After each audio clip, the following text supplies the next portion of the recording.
at first, we were really glad to know that you're going to pay a visit to China. Is it your first time ever been to China? What impressed you the most during your visit? Well, honestly, yes.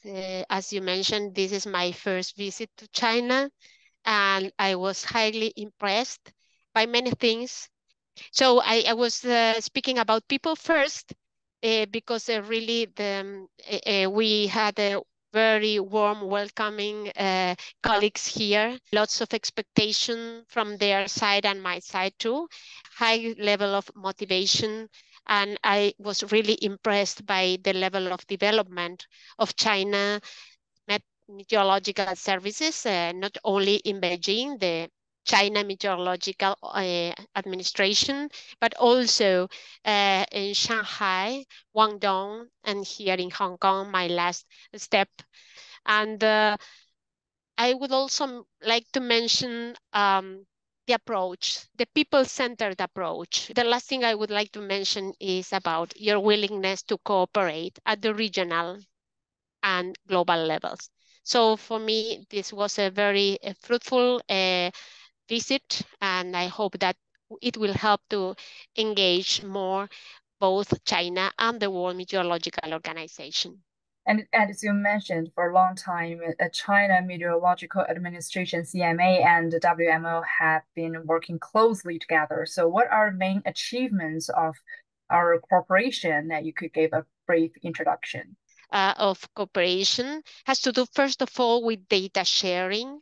You know that meteorology knows no boundaries, so we need to help each other to collaborate and to share data, share numerical weather prediction models, share climate models, information, share satellite observing systems, sharing space weather systems, and you have a very advanced CMA in many fields, and they are willing to share. There is also a strong collaboration in terms of sharing experts and expertise.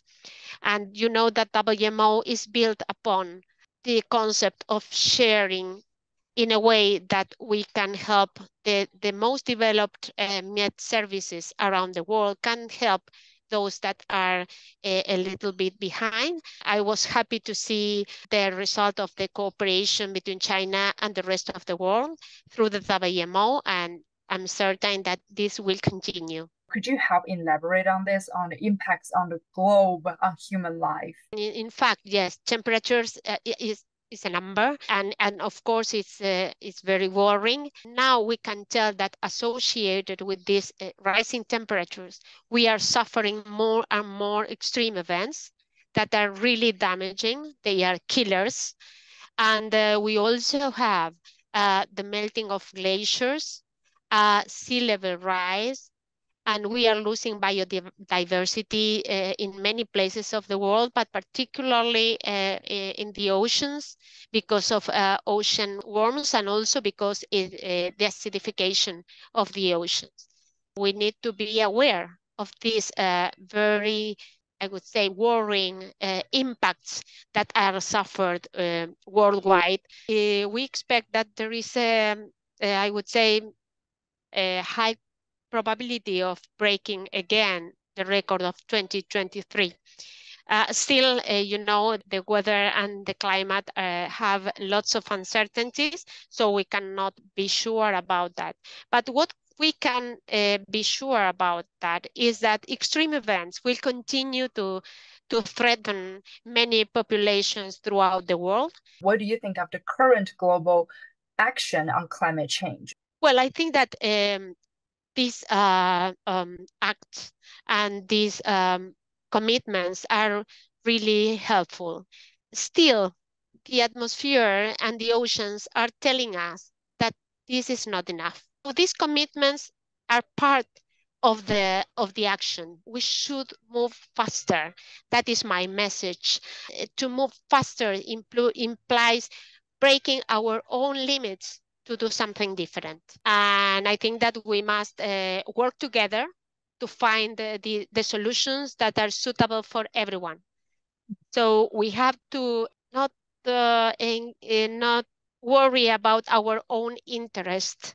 we should be worried about the global interests. I know it's very complex. It's not simple that we are able as a world to find that global consensus. And that's the way I think, and that's the way I work. So I will do my best to convince all the leaders of the world that we need more than what we have been doing up to now.